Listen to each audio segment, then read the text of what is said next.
ជំរាបសួរពុកម៉ែបងប្អូនទាំងគ្នាវីដេអូនេះខ្ញុំនឹងចែករំលែកពុកម៉ែបងប្អូនទាំងគ្នាអំពីបញ្ហាសុខភាពមួយដែលតាក់ទងជាមួយនឹងសន្លាក់បងប្អូនទាំងគ្នាអញ្ចឹងបញ្ហាសុខភាពនោះគឺឲ្យឈ្មោះថាជា reactive arthritis ឬក៏ជាលក្ខណៈថាជាបញ្ហានៃការរលាកសន្លាក់អញ្ចឹងការរលាកសន្លាក់ហ្នឹងដោយសារអី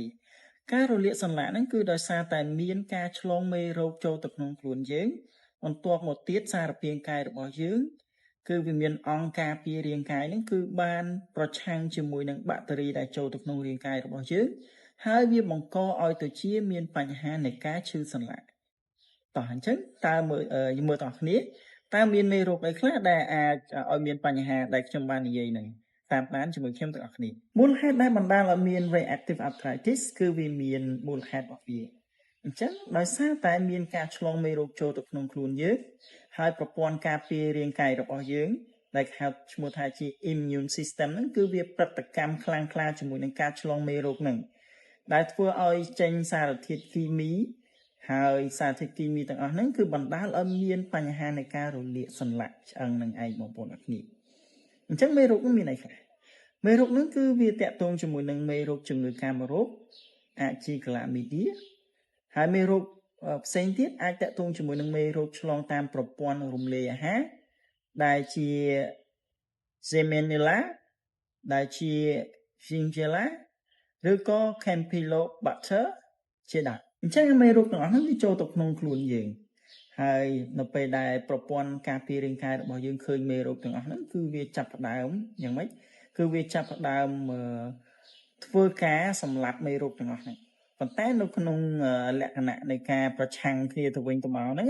គឺវាមានបង្កឲ្យផលវិបាកជា overreactive អញ្ចឹងបណ្ដាលឲ្យមានការរលាកសន្លាក់នឹងឯងបងប្អូនទាំងគ្នាចំពោះ reactive arthritis គឺវាមានសញ្ញាច្រើនសញ្ញាដែលតាក់ទងជាមួយនឹងសន្លាក់គឺមានដូចជាអាចឲ្យយើងទាំងអស់គ្នានឹងឈឺសន្លាក់ដៃសន្លាក់ជើងហើមជាដើមហើយជាពិសេសគឺនៅជង្គង់នៅកែងដៃនិងនៅជើងអាចឈឺនៅផ្នែកខាងឆ្អឹងខាងក្រោយហើយអាចឈឺនៅកន្លែងត្រគាកដែរបងប្អូនទាំងគ្នាហើយម្យ៉ាងទៀតអាចឈឺនៅកញ្ញដៃកញ្ញជើងជាដើមចំពោះ reactive arthritis ហ្នឹងក៏វាបង្កឲ្យមានរោគសញ្ញាផ្សេងទៀតដែរដែលតាក់ទងជាមួយនឹងប្រព័ន្ធទឹកនោម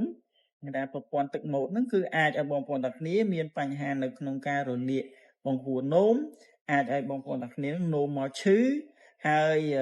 អាចបងប្អូនទាំងគ្នានោមញឹកឬក៏មានបញ្ហាខ្ទុះឬក៏ទឹកចេញពីប្រដាប់ភេទផងដែរហើយមួយទៀតគឺតាក់ទងជាមួយនឹង reactive arthritis ហ្នឹងក៏អាចឲ្យលេចចេញនៅរោគសញ្ញាតាក់ទងជាមួយនឹងភ្នែកដែរដែលគេឲ្យឈ្មោះថាជា conjunctivitis ហ្នឹងហើយរលាកសន្ធានភ្នែកបងប្អូនទាំងគ្នាហើយអាចបង្កលេចចេញនៅរោគសញ្ញាផ្សេងទៀតដែរដូចជាបញ្ហានៅក្នុងការកើតរមាស់រលាកស្បែកមានដំបៅនៅក្នុងមាត់ឬក៏ឲ្យបងប្អូនទាំងគ្នានឹងអាចអស់កម្លាំងស្រកគីឡូជាដើមការធ្វើរោគវិនិច្ឆ័យ reactive arthritis គឺយើងធ្វើរោគវិនិច្ឆ័យដូចម្ដេចអញ្ចឹងគឺយើងធ្វើរោគវិនិច្ឆ័យដែលពឹងផ្អែកទៅលើ clinical symptom បានន័យថារោគសញ្ញាដែលមានពឹងផ្អែកទៅលើ medical history ការសាកសួរប្រវត្តិអ្នកជំងឺពឹងផ្អែកទៅលើការពិនិត្យរាងកាយ physical examination ហើយពឹងផ្អែកទៅលើការធ្វើ laboratory test បានន័យថាយើងអាចយកឈាមទៅមើលយក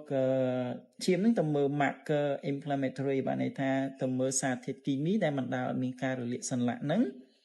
ឬក៏អាចធ្វើការបូមទឹកសន្លាក់យកទៅមើលក្នុងករណីដែលធ្ងន់ធ្ងរការព្យា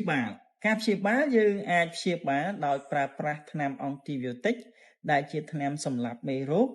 ហើយអាចព្យាបាលដោយប្រើប្រាស់ថ្នាំប្រឆាំងជាមួយនឹងការរលាកដូចជា NSAID ឬក៏ថ្នាំពពុះ